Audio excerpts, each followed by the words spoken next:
রাজনৈতিক ও অর্থনৈতিক বৈষম্য দূর করে একটি গ্রহণযোগ্য নির্বাচন অনুষ্ঠিত করার লক্ষ্যে সরকার কাজ করে চলেছে বলে জানিয়েছেন বাণিজ্য উপদেষ্টা শেখ বশিরউদ্দিন। কাঠামোগত সংস্কার করে সামনের দিকে সরকার আরও অগ্রসর হবে বলেও জানান তিনি।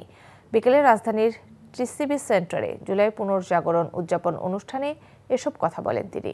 তামজিদ সুমনের রিপোর্ট।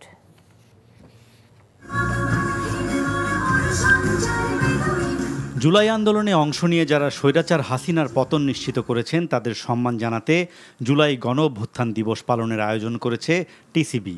অনুষ্ঠানে জুলাই আন্দোলনের স্মৃতিচারণ করেন জুলাই যোদ্ধারা।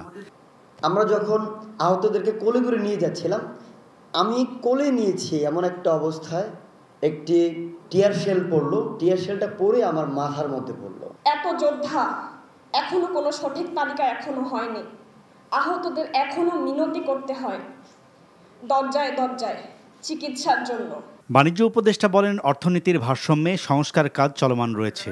দেশের অর্থনৈতিক প্রতিষ্ঠানগুলোর মৌলিক সংস্কারের জন্য কাজ করে চলেছে সরকার। একটা সুষ্ঠু অর্থনৈতিক এবং বৈষম্যহীন যে আমাদের যে যাত্রা, এই যাত্রায় আমরা অগ্রসর করব ইনশাআল্লাহ। দুর্বৃত্ত পুঁজি থেকে অর্থনীতিকে সরানোর চেষ্টা করব।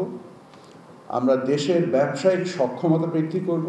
উপদেষ্টা বলেন, 17 বছরের অপশাসনের সমন্বিত রূপ দেশকে এমনভাবে ধ্বংস করেছে তা প্রতিরোধ করতেই 24-এর আন্দোলন হয়েছে। বৈষম্য দূর করে একটি গ্রহণযোগ্য নির্বাচন করার লক্ষ্যেই এগিয়ে চলেছে সরকার। প্রধান উপদেষ্টা নিজে এবং উপদেষ্টারা কেউ তুষ্টিতে নেই, সকলেই আত্মসমালোচনায় নিমজ্জিত আছে এবং কিভাবে কোর্স কারেকশন করা যায়, আরও বেটার পারফর্ম করা যায়, কিভাবে একটা বেস্ট ইলেকশন ডেলিভার করা যায়, এই ব্যাপারে আমরা সকলে প্রধান উপদেষ্টার নেতৃত্বে ঐক্যবদ্ধ।